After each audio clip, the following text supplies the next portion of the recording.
Hi అండి అందరికీ. ఈరోజైతే సింపుల్‌గా తయారు చేసుకునే జంతికలు ప్రిపేర్ చేశానండి. సంక్రాంతి స్పెషల్‌గా స్వీట్సే కాకుండా ఇలా హాట్ కూడా ఏదో ఒకటి ఉండాలి కదా! నేనైతే చిన్న చిన్న టిప్స్‌తో జంతికలు ప్రిపేర్ చేశాను. ఎలా చేశానో చూపిస్తాను. మీరు కూడా చూసేయండి. ఫస్ట్ టైం కనుక నా వీడియో చూస్తున్నట్లయితే ప్లీజ్ నా ఛానల్‌ని సబ్స్క్రైబ్ చేసుకొని ఈ వీడియోకి ఒక లైక్ చేయండి. ఇప్పుడు జంతికలు తయారు చేసుకోవడానికి ముందుగా ఒక బౌల్ తీసుకుని దానిలో ఒక కప్పు వరకు బియ్యపిండి వేసుకున్నానండి. బియ్యపిండి అయితే బయట పట్టించానండి. వీళ్ళు పట్టించుకున్న బియ్యపిండిది.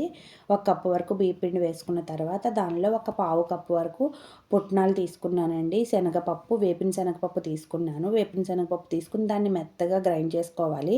మిక్సీలో వేసుకుని మెత్తని పొడి చేసుకున్నానండి.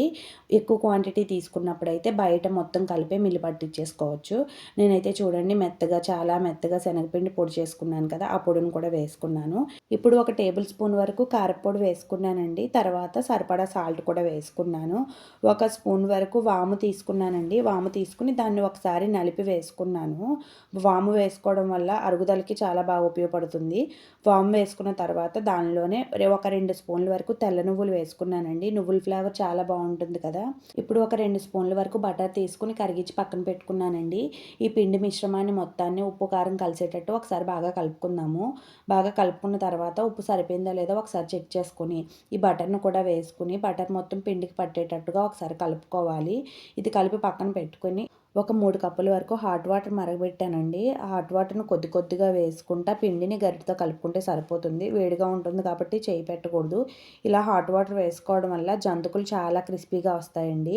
ఇలా పిండి మొత్తాన్ని మనకి ఎంతైతే వాటర్ సరిపోతుందో అలా వాటర్ వేసుకుని ఒక చపాతీ పిండిలా కలుపుకోవాలండి. కొంచెం పిండిని గట్టిగానే కలుపుకోవాలి. మరీ లూజ్‌గా కలుపుకున్నా సరే మనకి ఆయిల్ ఎక్కువ లాగేస్తుందండి వేయించేటప్పుడు. ఇది కలిపి పక్కన పెట్టుకున్నాం కదా! ఇప్పుడు ఒక జంతికల గొట్టం తీసుకుని లోపల వైపు ఆయిల్ రాసి పక్కన పెట్టుకోవాలి.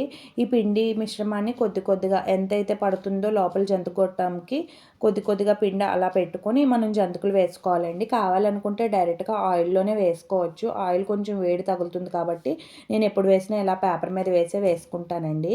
పేపర్ మీద కానీ, గరిటె మీద కానీ వేసుకొని పెట్టుకుంటే సరిపోతుంది. ఇది కాకుండా నా దగ్గర వేరేది ఈజీగా అయిపోయే గన్ టైప్‌లోది ఉందండి. కాకపోతే అది కొద్దిగా సన్నగా పడుతుందని చెప్పేసి ఇది కొంచెం లావుగా ఉంది కదా!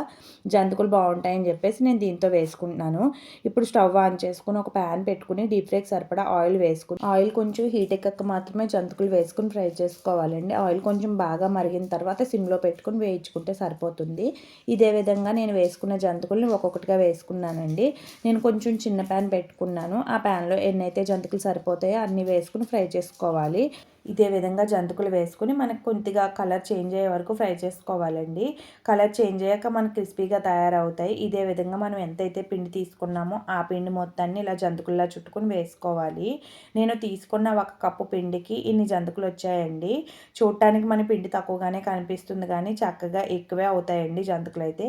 ఇలా ప్రిపేర్ చేసిస్తే పిల్లలు కానీ, పెద్దవాళ్ళు కానీ ఇష్టంగా తినేస్తారు. ఇంట్లో వాళ్ళందరూ కూడా చక్కగా మంచిగా చేసావని చెప్పేసి కాంప్లిమెంట్లు కూడా ఇస్తారండి. టేస్ట్ కూడా చాలా బాగుంటాయి. పెద్ద పని కూడా ఏముండదండి. ఒక కప్పు పిండి కలుపుకుంటే సరిపోతుంది. మనకి ఎప్పుడైనా స్నాక్స్‌గా పిల్లలకి ఏం లేనన్నప్పుడు ఇలా సింపుల్‌గా ప్రిపేర్ చేసుకోవచ్చు. టేస్ట్ కూడా చాలా బాగుంటాయి. చాలా క్రిస్పీగా వచ్చాయండి ఈరోజు నాకు జంతికలైతే. చూడటానికే కాదు తినటానికి కూడా చాలా బాగున్నాయి. ఈ వీడియో గనుక మీకు నచ్చితే ప్లీజ్ నా ఛానల్‌ని సబ్స్క్రైబ్ చేసుకొని వీడియోకి ఒక లైక్ చేయండి.